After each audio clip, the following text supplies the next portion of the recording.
se você pegar esses estudantes universitários brasileiros, bom, qual é a autoridade onipresente e invisível a que você está obedecendo na sua vida? Quem fez a sua cabeça e para quê? São absolutamente incapazes de fazer esta análise.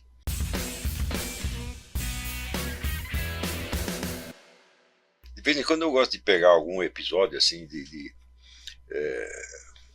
esses episódios de burrice presunçosa que são tão comuns no Brasil e analisar como um estudo de caso. É evidente que o personagem envolvido pode estar sempre livre para interpretar isso como uma discussão ou uma polêmica, mas obviamente não é. Cada um interpreta a situação conforme lhe convém. No meu caso, evidentemente, eu não tenho nenhum motivo para sair discutindo com nenhuma dessas pessoas, jamais. Sobretudo quando são apenas estudantes ou pessoas desconhecidas que colocam lá um post no Facebook, né? Não tem cabimento discutir, nem mesmo quando é coisa publicada em jornal. Quer dizer, pelo menos há 20 anos eu não leio nada publicado no Brasil, seja em jornal, seja em Facebook, seja no antigo Orkut, etc., que mereça uma discussão. Mas um estudo de caso sempre vale a pena, porque uma das nossas obrigações é acompanhar as transformações psicológicas que vão se desenrolando no nosso país e deixar isso documentado para os historiadores do futuro. Não apenas como fato, mas fornecendo a esses historiadores o foco, o senso de direção, o quadro de referência no qual essas coisas possam ser compreendidas. O número de fenômenos dessa ordem que apareceram nos últimos anos realmente muito impressionante. E hoje eu posso dizer que esse tipo de fato domina o panorama mental completamente, 100%. Ou seja, não se encontra, você pode vasculhar a mídia inteira, os pronunciamentos de professores universitários, de ministro de Estado, deputado, senador, ministro do STF, etc. Você não vê uma ideia decente que vale a pena discutir. Nada. A coisa chegou num ponto, né, que quem está aí dentro segue aquela famosa regra do Emile Durkheim, de que existe um limite, na sociedade existe um limite para o grau de anormalidade que pode ser percebido. Quer dizer, quando passa de um certo limite, o anormal passa a ser normal. Ou seja, aquilo não choca mais as pessoas, elas não estranham mais e se habituam àquilo. Então, provavelmente quem está dentro do Brasil acaba se habituando e vai descendo, vai diminuindo a unidade de medida, vai baixando o critério, até o ponto em que tudo se torna aceitável, e, como dizer, não dói mais. Aquele famoso versinho do Antônio Machado, quão difícil é quando todo barra no barrar também. E vai baixando, e daqui a pouco o sujeito se acostuma. Essa semana mesmo chegou a notícia de que o sujeito que matou a namorada grávida, matou a amante grávida, picotou em pedaço, uma coisa assim, conseguiu um jeito de sair da cadeia, já foi contratado para jogar futebol. Daqui a pouco vai aparecer na televisão, ser entrevistado, né? O Brasil é um país onde o sujeito que mata a mãe é tratado como se fosse um pobre órfão merecedor de assistência, né? E o pessoal vai se acostumando com isso, daqui a pouco você não tem mais força para você nem mesmo sentir a anormalidade.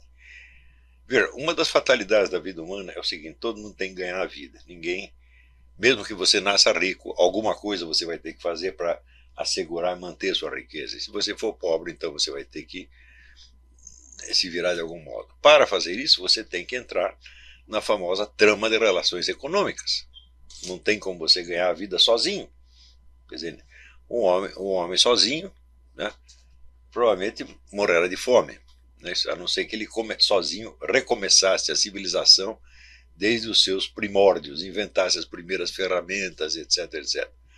Mas, mesmo que você viva sozinho, por exemplo, eu vejo muito aquele documentário sobre famílias que vivem no Alasca, uma vida primitiva, mas é uma vida primitiva, mas eles têm armas, têm trator, têm ferramentas, têm conhecimentos extraordinários de agricultura, de engenharia, etc. Então eles vão para o meio do mato, mas eles estão levando toda a civilização. Então isso mostra até que ponto o ser humano é dependente dos seus semelhantes.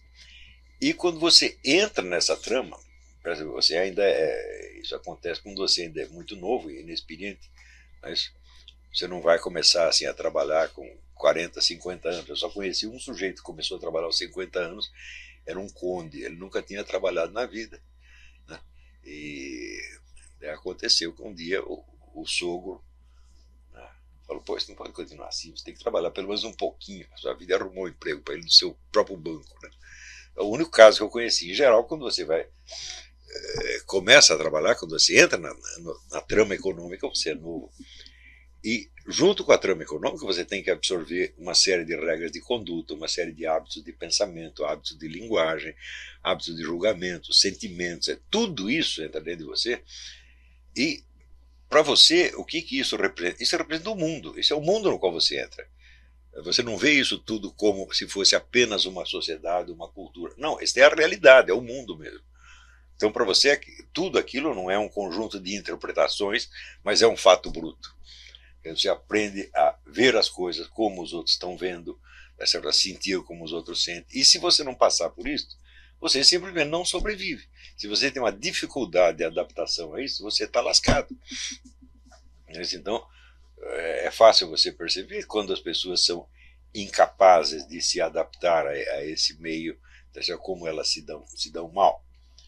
Então, por causa disso, é que quando o nível de consciência da sociedade como um todo baixa, você vai baixar também necessariamente. Não tem como, não tem escapatória. Tá certo? Você pode tentar fazer um nicho mental no qual você se abrigue, mas mesmo isso vai ter certos limites. Né? Você pode se defender até um certo ponto.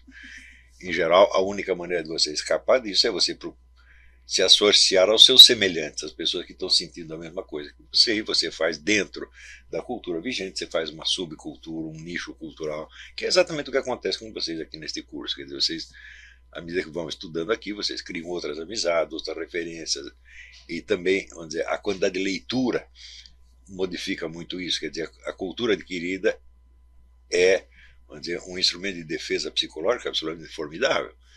Quando você começa a perceber que as crenças e hábitos do seu meio imediato não representam a humanidade, mas representam, ao contrário, uma fração mínima, e às vezes é uma fração anormal.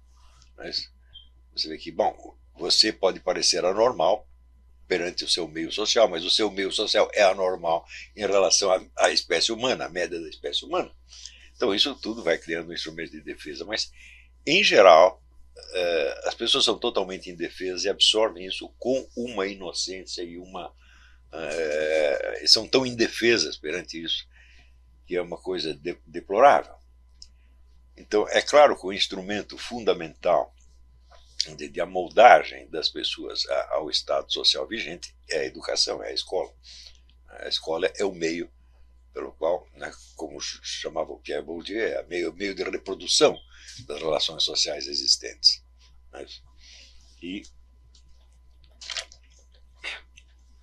você vê as pessoas terem dentro da universidade e estuda lá os livros do Pierre Bourdieu e sabe repetir direitinho a teoria da reprodução, mas não sabe aplicá-la à sua própria situação. Quer dizer, o que está sendo reproduzido em mim? Não é isso? Acreditam realmente que a escola, a universidade é um meio de instrumento de reprodução das relações capitalistas, né?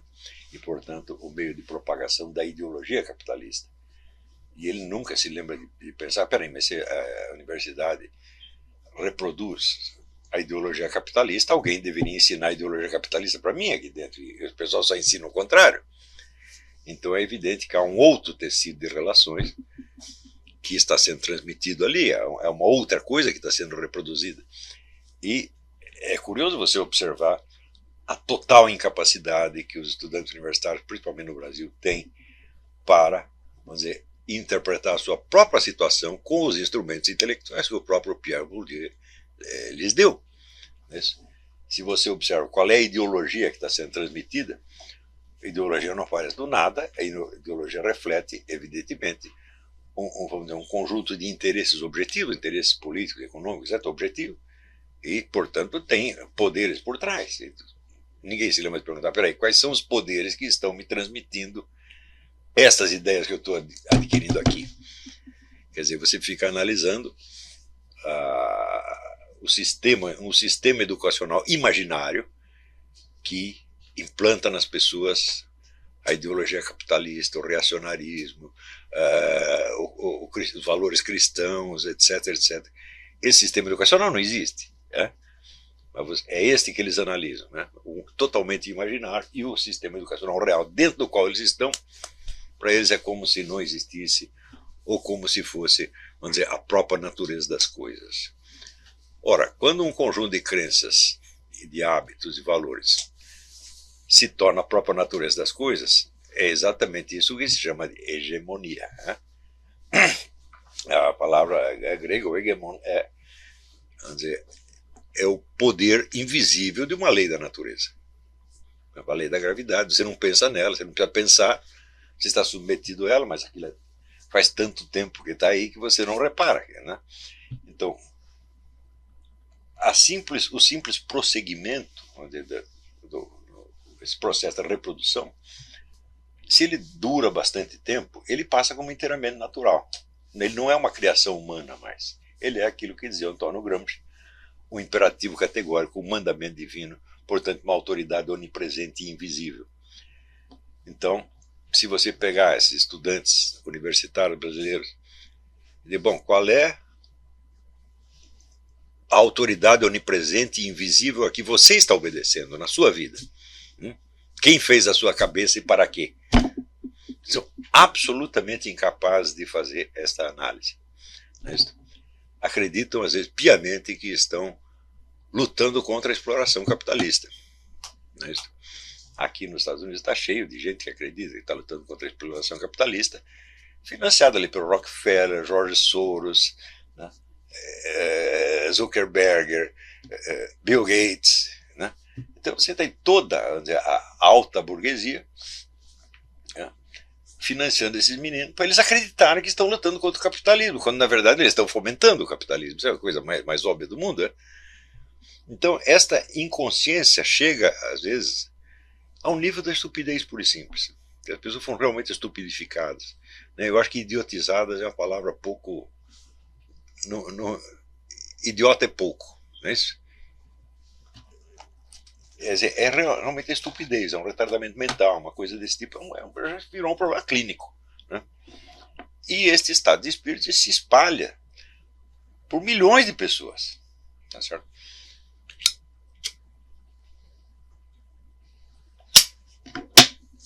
E isso, vamos dizer, os sintomas disso aparecem, claro, em artigos de jornal, em teses universitárias, em discurso no parlamento, em sentença judicial, então nem se fala, tá certo? É uma atrás da outra. E você vai ver que tudo vai descendo, descendo, descendo, descendo. E não adianta você perguntar onde isso vai parar, porque a resposta é assim, não vai parar. Vai continuar descendo indefinidamente. Tá certo? O inferno é o limite. Tá certo? Então, e o inferno, como a gente sabe, não tem fundo. Então é um limite que não tem limite.